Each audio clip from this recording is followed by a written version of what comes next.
जी शाहिद साहब, सबसे पहले आपकी तरफ आता हूं। टीम आपने देखी, तैयारियां जारी हैं, ओवरऑल इस सीरीज को कैसा देख रहे हैं? देखिए, वही पंखे लाने पड़ेंगे कबाड़ी की दुकान से, पैटियो हीटर्स लाने पड़ेंगे कबाड़ी की दुकान से।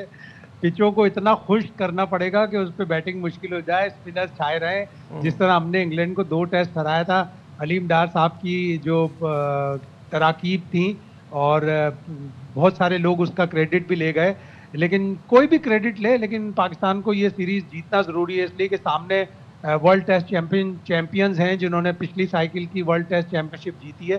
साउथ अफ्रीका का जो स्पिन अटैक है वो थोड़ा वीकर साइड पे होगा, इसलिए कि महाराज पहले टेस्ट के लिए दस्तयाब नहीं है। वो जब दूसरे टेस्ट के लिए आए तो पाकिस्तान को 1-0 की बढ़तरी हो, अदरवाइज पाकिस्तान के लिए टेस्ट सीरीज जीतना मुश्किल हो जाएगा। फास्ट बॉलिंग उनकी बहुत अच्छी है, रबाडा हैं, यैनसन हैं, वो दोनों बहुत ही अच्छे बॉलर हैं। वियान मुल्डर ऑलराउंडर बहुत अच्छे हैं, तो उनकी फास्ट बॉलिंग तो पूरी है, लेकिन उनका स्पिन अटैक थोड़ा सा वीक है। मुथु सैमी पिछले 6 साल से खेल रहे हैं, लेकिन उनके सिर्फ 5 टेस्ट मैच हैं।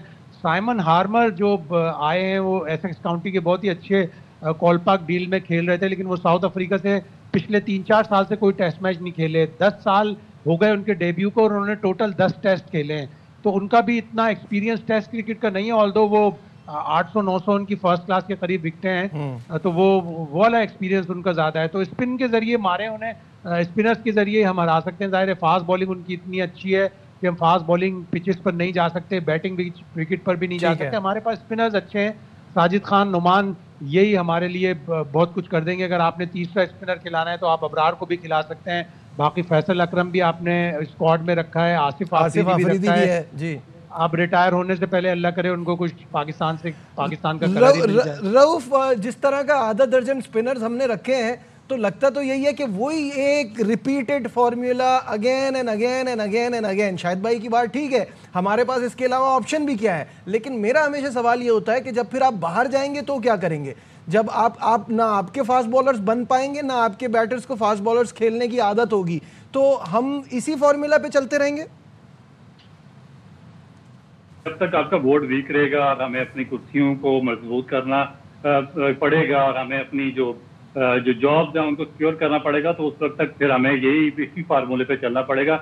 ना तो हमारी क्रिकेट प्रोग्रेस कर सकती है, ना हमको पॉजिटिव चेंज ला सकते हैं, ना हम अपना बेंच स्ट्रेंथ कर सकते हैं, ना हम अपना यंग प्लेयर्स को इंडल्ज कर सकते हैं, ना हम प्रमोशन कर सकते हैं क्रिकेट की। तो फिर हम बैक से बैकवर्ड ही जाते जाएंगे, क्योंकि आप देखें कि आपने इंग्लैंड और ऑस्ट्रेलिया की सीरीज देखी होगी, इंडिया और इंग्लैंड की होगी।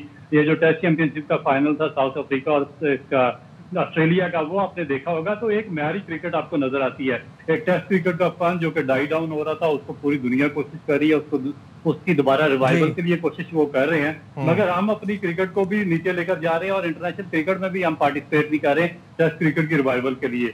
आप देखें कि इस तरह की जो आप पिच बनाएंगे, जो आपने बात की है कि 5-6-7 स्पिनर्स रखे हुए हैं, तो मेरा ख्याल है कि 6 स्पिनर सब कुछ खिला दे, क्योंकि जो आप देखें कि अगर आप पास्ट रिकॉर्ड उठाकर देखें, एक तो आप टेस्ट क्रिकेट खेलते नहीं है, लास्ट आप जनवरी में खेले थे, उसके बाद अभी नवंबर आने वाला, तो उसमें आपके मैचेस होंगे, तो और वो भी आप बिल्कुल कोई ऐसी टीमों के खिलाफ क्रिकेट लंबी फॉर्मेट की नहीं खेलते, लॉन्ग दुनिया यानी कि 5-5 जो मैचेस की सीरीज नहीं खेलते हैं, तो उसमें फिर आपका सारी चीजें एक्सपोज भी नहीं होती। आप देखें कि आपने जो 6 स्पिनर खिलाए हैं, तो आपकी जो बैटिंग है वो तो यहाँ पे जो आपके माइंड सेट है उसमें आपकी बैटिंग तो चलेगी नहीं।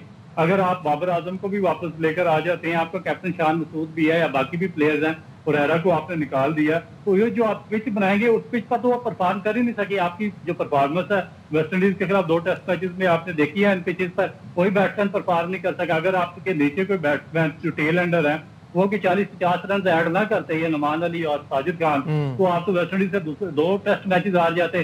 तो आप बजाय, मेरा ख्याल है कि अगर इस तरह की पिचेस आपने तैयार करनी है तो फिर बैट्समैनों का फायदा उनको खिलाने का, फिर सारे के सारे स्पिनर ही खिला दें और वही बैटिंग कर लेंगे, वही बॉलिंग कर लेंगे। क्योंकि जब आप क्रिकेट को प्रमोट ही नहीं करना चाहते और आप इस तरह की पिचेस और आपका माइंडसेट ही बहुत डिफेंसिव लाइन पे है, तो आप फिर मेरा ख्याल है कि सारे के सारे स्पिनर ही खिला देने चाहिए आपको। शाहिद साहब, ये जो पॉइंट है ना, ये बड़ा वैलिड पॉइंट है, और इसके साथ एक और चीज आती है कि वेस्ट इंडीज जैसी लो रैंक टीम को एक मैच लगा आपको आपके फॉर्मूला में ही ट्रैप करने में, तो फिर हम ये कैसे कह सकते हैं कि साउथ अफ्रीका का स्पिन अटैक थोड़ा कमजोर है या वो इस ट्रैप में फंस सकते हैं? उनके पास महाराज नहीं है। महाराज 200 प्लस टेस्ट विकेट्स हैं। बाकी जो स्पिनर है, एक उनका ऑफ ब्रेक बॉलर है सुब्रायन, वो उसका एक्शन भी रिपोर्ट हो चुका है, जाहिर है उसको नहीं खिलाएंगे साइमन हार्मर के होते हुए। तो उनका स्पिन अटैक इतना अच्छा नहीं है। लेकिन हमारी एक कमजोरी ये भी है, और ये आज की कमजोरी नहीं है। मुझे अच्छी तरह याद है 2015 में जब दुबई में हम एक टेस्ट मैच साउथ अफ्रीका से हारे, इमरान ताहिर ने उसमें आउट किए, तो मिसबाउल हक ने उस वक्त कहा था कि हमारे यहाँ डोमेस्टिक क्रिकेट में स्पिनर्स अच्छे ना होने की वजह से हम अब बैटिंग भी नहीं कर पाते स्पिनर्स के ऊपर। तो वही हाल है। हम अगर जुमैल बोरिकन और गुडकेश मोती और सिंक्लेयर की बॉलिंग के ऊपर टेस्ट मैच हारेंगे तो फिर मुथ्थू सैमी भी हमें ऐसा लगेगा कि जैसे लांस गिब्स है। सही बात है। अच्छा, फॉर्मूला तो हम रऊफ बना रहे हैं स्पिन वाला, और उसके बाद हमने इसमें शाहीन शाह अफरीदी को भी डाला हुआ है। तो अगर हमने इस तरह की पिचेस बनानी है, अभी मुश्किल से तो वो एशिया कप में कुछ लगा था अपने रिदम में आ रहे हैं, अगर यहाँ उनको खिलाएंगे तो ये कोई सही मुझे प्लानिंग तो नहीं लग रही। देखिए, मुझे इनकी कोई प्लानिंग भी सही नजर नहीं आ रही, क्योंकि लास्ट में आपने हरारा को खिलाया था, आपने उसको बगैर वजह के एक टेस्ट मैच के बाद ड्रॉप कर दिया। उसके बाद एक और यंग फास्ट बॉलर आपने काशिफ अली को खिलाया था, एक मैच के बाद आपने उसको भी साइडलाइन कर दिया। हसन अली का क्या काम है मुझे बताएं? टेस्ट स्क्वाड में आपने उसको टेस्ट स्क्वाड में दोबारा रख दिया, जहाँ पर अगर एक बंदे की एज ज्यादा होगी या 5-6 साल का उसका गैप आ गया, वो शॉर्ट फॉर्मेट में दोबारा थोड़ा सा उसने परफॉर्म किया, तो उसको उसी फॉर्मेट में रहने दे। जब वो लॉन्ग फॉर्मेट में टेस्ट क्रिकेट में आज से 5-6 साल पहले परफॉर्म कर रहा था, तो आप और उसकी परफॉर्मेंस डिक्लाइन का शिकार थी जो शॉर्ट फॉर्मेट में, तो आपने उसको शॉर्ट फॉर्मेट खिलाते चले गए और वो तीनों फॉर्मेट में बाहर हो गया। अब जब वापस उसने कम बैक किया शॉर्ट फॉर्मेट में, तो आपने उसको टेस्ट क्रिकेट में अनाउंस कर दिया।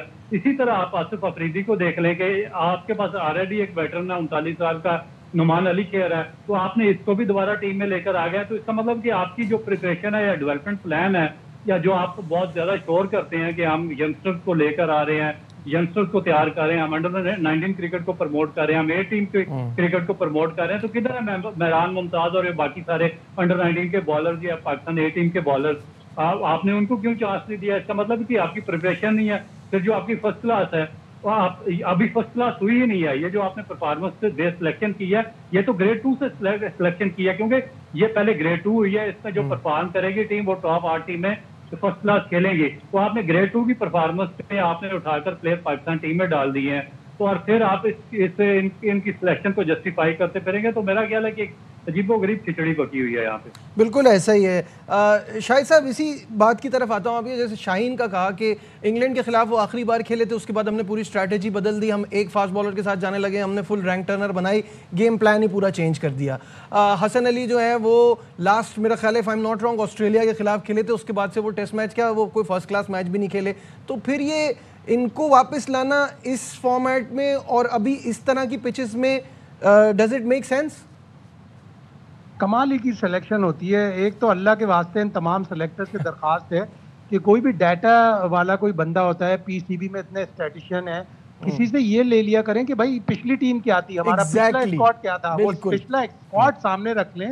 इंग्लैंड के खिलाफ मुझे अच्छी तरह याद है, मेहरान मुमताज को स्क्वाड का हिस्सा बनाया था। यंगस्टर है, बैटिंग भी अच्छी कर लेता है, फर्स्ट क्लास भी खेल रहा है, तो आप उसको क्यों नहीं रखते? एक सीरीज में खिलाते हैं, अगली सीरीज में बाहर।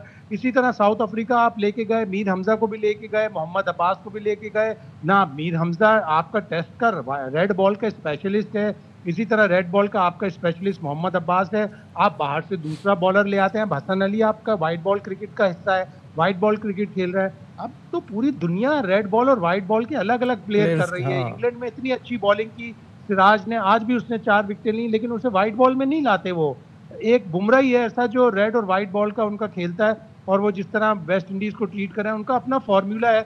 वो जब अपने यहाँ खेलते हैं वो स्पिन बॉलिंग पे खेलते हैं, अभी इंग्लैंड में खेल रहे थे वो फास्ट बॉलिंग पे खेल रहे थे। तो आपके पास मतलब किस तरह की सोच है, मेरी तो ये समझ में नहीं आता। अल्लाह के वास्ते पिछले 3 सीरीज में जो टेस्ट स्क्वाड होते हैं या पिछले 3 सीरीज में जो व्हाइट बॉल स्क्वाड होते हैं, उनको भी सामने रख लिया करें कि हमने इस यंगस्टर को शामिल किया था। अब वो यंगस्टर कहीं दूर दूर तक नहीं है, मेहरान मुमताज। बिल्कुल सही।